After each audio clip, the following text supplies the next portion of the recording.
Would y'all ever have an together with your husband? Priya, She tried. I'm actively trying to have an orgy because this couple is so fucking good looking, and you haven't seen Nav yet, but wait till you fucking see him. His body goes crazy. His face card always slays, never declines.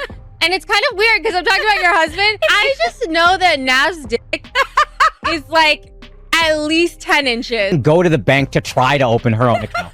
It's like laughable. I love you, but I actually love you in one of all of them. This is the best husband I've ever seen. And I'm not even saying that hyperbolically. It's a little annoying.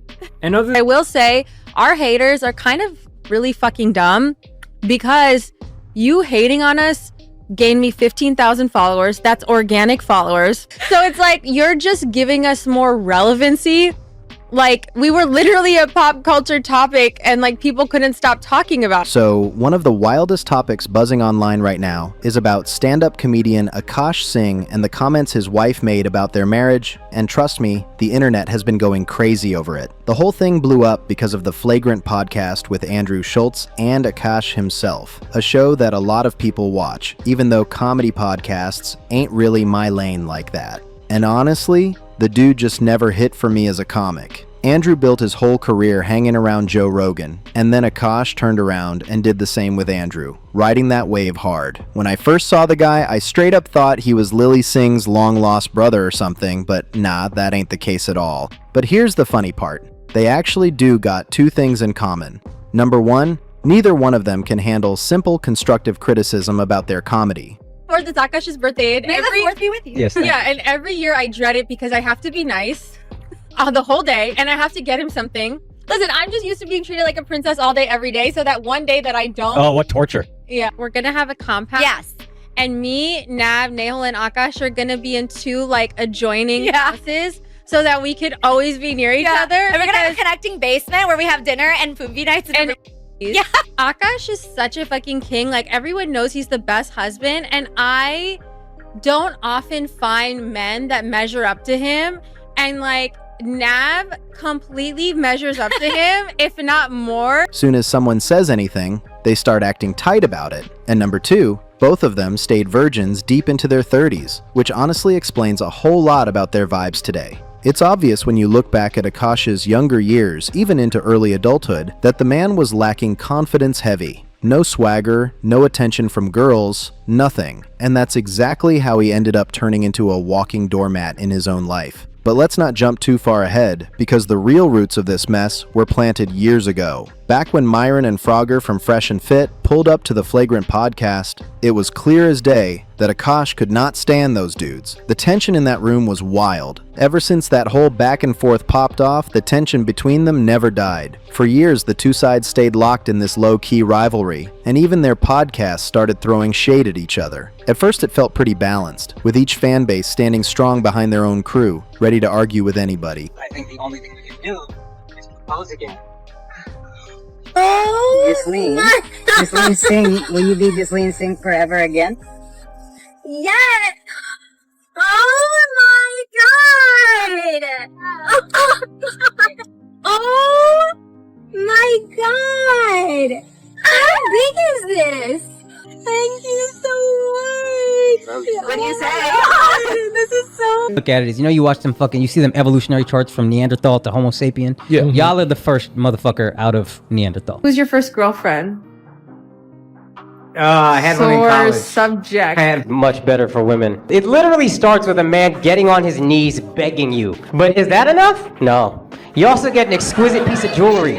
3 paychecks, that's what she told me. 3 on up. Bing. But lately, man, Myron has been dunking on Akash nonstop online. And the wild part is that he's only able to do it because of Akash's wife, Jasine, who basically handed him all the ammo he could ever want. Akash made a huge mistake trying to present this picture-perfect image, and every time he talked about Jasine, he made her sound like this beautiful, sweet, innocent woman who could do no wrong. He kept repeating this story about how they both lost their V cards to each other. She was in her early 20s, he was in his late 30s, and every time he brought it up, the whole thing felt weirdly braggy, like he thought the situation put him on some kind of pedestal. Meanwhile, everyone watching was thinking, bro, what are you talking about? So painfully nostalgic for college. The top like 4 songs when I came back for my sophomore year: Click, Pop That, Bands Make Her Dance, Birthday Cake, the 2 Chainz. I was popping my pussy and living my best life in these white boy frat houses,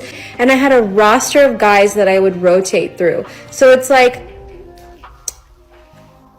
so my husband actually interviewed these red pill guys on their podcast one time, and I won't mention their names because who the fuck even cares. But it was so funny because he actually called them out on their shit and their like stupid fucking beliefs and how they say that they're helping men when actually what they say is like really detrimental and damaging, especially to young impressionable men. Because he went at them, the red pill guys, like fans, were attacking him afterwards, found pictures of us, and because I'm like objectively attractive, you know, they were saying that we couldn't possibly have got together in a natural kind of way or like in the wild, like it must have been an arrangement. It gave off that awkward Steve Carell in a comedy movie energy, like he was still carrying insecurities from way back in his younger years. But even with all that, Akash still had respect online for a long time. The real problems didn't start until Jasine started speaking publicly. At first, she only talked about the red pill space, mainly Fresh and Fit, and that's when everything started spiraling fast. Now here's the wild twist in all this. Jasine tried calling out Fresh and Fit, but then turned right around and started making her own Fresh and Fit style content for women. She built this whole vibe where she acts like wives should be treated like deluxe princesses who deserve every single wish granted on demand. And honestly, it looks like the only thing she really focuses on is staying home and spending Akash's money while acting like it's just part of her lifestyle. Just listen to the way she describes herself. It only gets more chaotic from here, trust me. The clips go from, okay, that's a little extra, to, wow, this is wild, real fast. It feels like watching someone jump from a kiddie ride straight into a full-on inferno with no warning. I met this guy on Tinder. This was before Bumble or Hinge. Like, this was like in the OG days of the app. And this guy, I made the dumb mistake of letting him sleep over, like not really wanting to fucking hook up. And I like woke up in the morning and like my asshole was a little sore. And it's just like the best fucking part is like living with your best friend. Also, it's like there's who buys you designer shit. She comes off like someone chasing luxury hard, especially when the topic is money. Check her reaction when Akash surprised her with an upgraded wedding ring recently. He even said he wanted to renew their vows in India, with both families there, which is a pretty meaningful move, right? But look closely at what she focuses on in that clip. It's like the whole moment went straight over her head, and the way she dodged his kiss, man, that told the whole story without her saying a single word. Marriage is supposed to be deeper than shiny things, but you can tell she only wants the most expensive, most dramatic version of everything. She's the type who'd demand a mined diamond instead of a lab-made one, just so she can walk around feeling like her ring puts her above the next person. It's all about status with her, plain and simple. My wife, I'm tired. I want her to say, I'm sorry, baby. I understand. That must be exhausting, buying me all these things. Instead, she goes, so am I. And if I dare open my mouth to go, what the fuck did you do that made you tired? I went to Pilates. Wife is objectively gorgeous. Me? No. So that's what you got to do. I got to work my ass off, and then every time she starts looking at me and she starts assessing my beauty, I just throw a bag at that bitch. Chest pass! And then Akash made another major mistake. He encouraged her to make a TikTok and start a podcast. She bragged about how she had one back in college, so she jumped right into creating content again. And that was honestly the beginning of the meltdown. She started oversharing fast, and once she got comfortable, the internet got a front row seat to everything. Man, the crazy part in all this is how Akash acted like he discovered some hidden treasure, like Jasine was this pure, untouched angel dropped from the sky, when the truth turned out to be the complete opposite. The way he hyped her up makes everything she's been saying even more shocking. And for someone who's been out of college for years, she sure talks about it like it was the peak of her entire life. Every story she shares sounds like it involves late-night parties and a whole lot of attention from dudes, which already had people raising eyebrows. But things really blew up for Akash when Jasine started talking publicly about her best friend/podcast partner, her husband Nav. At first, I thought she meant the pudgy rapper, but nope, she meant this Nav. High school was because you said you didn't look good, and then after that it was I was hideous. Well, you're not a hideous guy. Hey, you haven't seen me in high school. Well, Short, what fat, happened? Crooked teeth. I was just like a chipmunk. I could get there, but I'm also... I don't give off the vibe, I think, of the girls are like, I gotta fuck that guy. My wife also hadn't had any sexual partners, so that helped us connect a lot more. Let me ask you this. wow. Do you believe her? If you've seen her, then it's hard to believe. Yeah. I remember I was just like, what? I mean, it's almost like the guy had a superiority complex over this V-card fun fact. And the way she talks about him is wild for a married woman, like she's hyping him up in ways I've never seen a wife do. If someone ever said that type of stuff about one of my friends, that would be instant grounds for a serious conversation, if not a full breakup. I'm not joking. Never in my life have I sat with my boys and said, "Bro, your girl looks incredible." That's out of pocket. Any real friend would check me on the spot for even thinking like that, and it works both ways. Respect goes both directions in any grown relationship. But for Akash, the worst part is that he goes right along with it. He sits there and lets himself get clowned in front of an audience that barely even hits 1,000 viewers. And the craziest part? He actually pulls up on camera next to the other husband, Nav. And I expected this dude to be some shredded, movie star looking guy. But nah, he's basically Akash 2.0, like his slightly cooler older cousin. Same energy, same build, same awkward body language. For those of you who are new here, hi, my name is Jasine. I'm a stay-at-home wife, but I don't cook or clean because I don't feel like it. And my husband is a full-time stand-up comedian, and he buys me lots of nice things. Is actually my number one.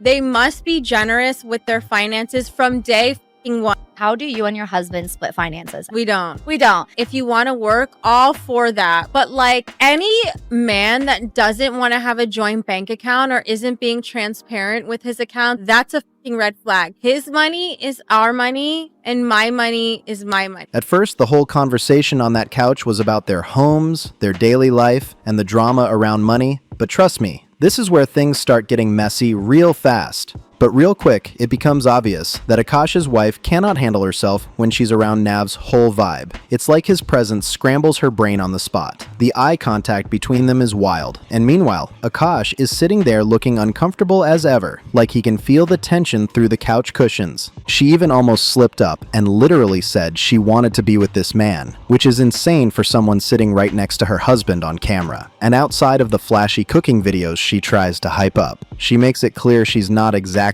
grateful for the life Akash provides. She even said she didn't want to celebrate his birthday using his own money, which had the internet twisted because who says that with a straight face? The backlash was heavy, and even hardcore feminists online were like, please don't make me defend a man today, because it was that outrageous. I was popping my pussy in these white boy frat houses. So do me a favor, to all my brown girls who are starting college, you actually don't have to date the first guy that gives you attention. When I got to college, I was like, oh my God, it's like open season and like all these guys are like starting to give me attention and like everyone's being so social. And of course, Myron jumped in clowning all three of them, which only made the situation blow up even more. Their response to all the attention? Acting like the haters are gonna make them stars, like they're building some massive empire off negativity. It's like they're watching their house burn from across the street and acting like the flames are fireworks. Everybody knows that one friend who pauses mid-conversation like, bro, this is amazing. We should start a podcast. And the other one says, yeah, the world needs this. That's exactly how this whole awkward show feels, like two people mistaking regular talk for brilliance. Akash, please don't tell me you built that studio yourself, my guy. At this point, they really should hand out IQ tests before letting people buy microphones, because not everyone needs a platform. And honestly, speaking as someone who works online, I could never date an influencer or anyone desperate for online attention. It always turns messy fast. It would be way too much of a liability to date someone chasing clout like that. And I could never be with a person who stays home all day spending money while depending only on my income. That's just how I see it, and honestly, situations like this prove why it's a real concern. And lately, it feels like the whole Rogan-style comedy circle has been falling apart right in front of everyone. One comedian after another keeps getting dragged online, and the whole scene looks like it's cracking from the inside out. If you check the Flagrant podcast comment section right now, it's a complete battlefield. People are clowning Akash nonstop, calling him cooked, calling him a straight-up simp, just roasting him without holding back. Folks are typing, "Take that man off the grill, he's done," because the internet thinks he's fully finished out here. But that wraps up this breakdown, and I appreciate you tapping in and watching the whole thing. Drop a comment and let me know what you think about this mess, because I know a lot of people got strong opinions. Make sure you hit that like button, subscribe to BeyondFame, share the video, and I'll see you on the next one.